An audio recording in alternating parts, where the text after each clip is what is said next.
Hi guys, welcome back to Thursday Top Lessons. This week we are going to discuss something that every one of us have done in our lives. Sell. So Sell is written by Subroto Bagchi, who is the co-founder of Mindtree, and he has also served as the chairman of Odisha Skill Development Authority. So who is this book for? I believe it's for everyone, be it professionals, entrepreneurs or employees. We are always in the pursuit of selling something, our products, services or even our beliefs. The key takeaways from this video would be what comprises selling, how do you categorize your prospects, the importance of storytelling and the role of marketing, and finally what it takes to seal the deal.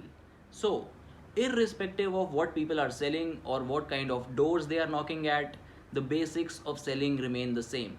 So, selling basically is a three-legged stool, all in equal proportion. Leg 1 is art, it is being confident in the moment. Leg 2 is science. The machine learning as well as the personalization of web pages has literally upped the ante. And leg 3 is witchcraft. It is the perfect craft of keeping people hooked. So, selling is very basic. All you need to do is keep the physics, which is the form and the product, the chemistry, which is the people, and maths, which is the profit to both parties, in mind. Now, most people will resonate with the terms sales funnel and prospecting. The idea is to keep your sales funnel as broad as possible. Take this for perspective. The coho salmon fish typically reproduces 2500 eggs. Out of this, only 375 hatch. Only 30 survive out of the 375 and only 5 make it to the ocean. That is a mere 0.2% success rate.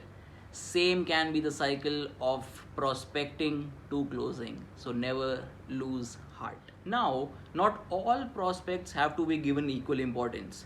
There are some prospects that you need to be really wary of, and these are the great giver of homework, someone who is with a pure technical knowledge but no business call. Second is the patron saint of thought leadership, almost at the CXO level. Someone who almost lost on the final promotion and he only has his or her vision and thoughts to give to you. Third is the permanent prospect. They never really proceed beyond the prospecting ideation stage. And fourth is the poor Brahmin. He is someone who loves the idea but has no money. Now, while prospecting, it is important to maintain your GQ, which is the Google quotient. So earlier, only the seller had info, pre-Google. But now, even the buyer has as much information and even more. The organization chart is equally important within and outside the organization. The type of people you must be aware of before and after the deal are the vendor selection expert to get you to the initial list, the buyer to get you to the expectation on the product and the price right. Third is the external expert, which consultancy is helping the organization. Fourth is the influencer, someone who is an internal but informal part of the project. Fifth is the detractor, someone who is not very fond of the idea or the leader who's pitched the idea. Sixth is the coach, the official mentor of the buyer. Seventh is competition, your competition of course. Eighth is the lawyer, which is the legal team. They may be slow, but they can very well put you to a dead end. And ninth is the sponsor, whose idea brought the deal to you in the first place. Now let's come to the stories. Starbucks and McDonald's, they do not really just sell burgers or coffee. They sell much more than that. Stories and standardization. Never go to play with a single pitch or a single story. Always have at least 5 offensive stories as well as 3 defensive plays on your product. Here's where marketing can help designing these plays. Now, marketing has also shifted from war room to a battlefield.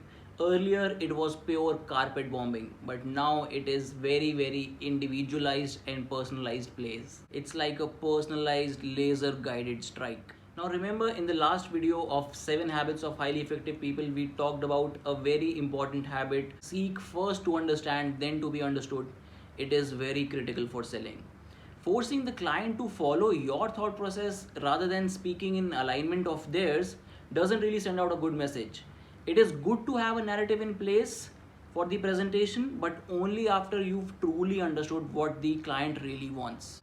Whenever you refer to something in a proposal, be it data, opinions, point of views, or even client side graphics, which you actually learned from somewhere else, you are obliged to acknowledge its source.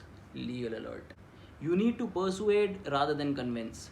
Persuasion begins with selling. It requires you to respect the other person, suspending all judgment, inquiry. It begins with recognizing emotional needs of people and requires advisory ability and works best when you hold up a larger purpose in front of the customer. Now, more often than not, we give wins an exaggerated attention and losses are quickly buried under justification or blame. The point is to handle loss with tact, poise, and brilliance. I'm pretty sure most of us have experienced this in our organizations that losses are quickly buried. Now, adversity is often the test that singles out the trusted advisors from the salespeople. The crux of authenticity is straightforwardness. Good news can arrive by email, but bad news always has to be delivered in person. It is important to read up on history, science, cultures, music, and minds of geniuses. Salespeople need to be informed and interesting at all times. Storytelling is essential for sales, and if you don't read, you cannot tell stories. Just read. Now, to close, please remember that any deal that you do has to be a win for the customer, win for your organization, and win for the individuals at both the ends of the parties. If all three wins are not aligned, a mishap is bound to happen.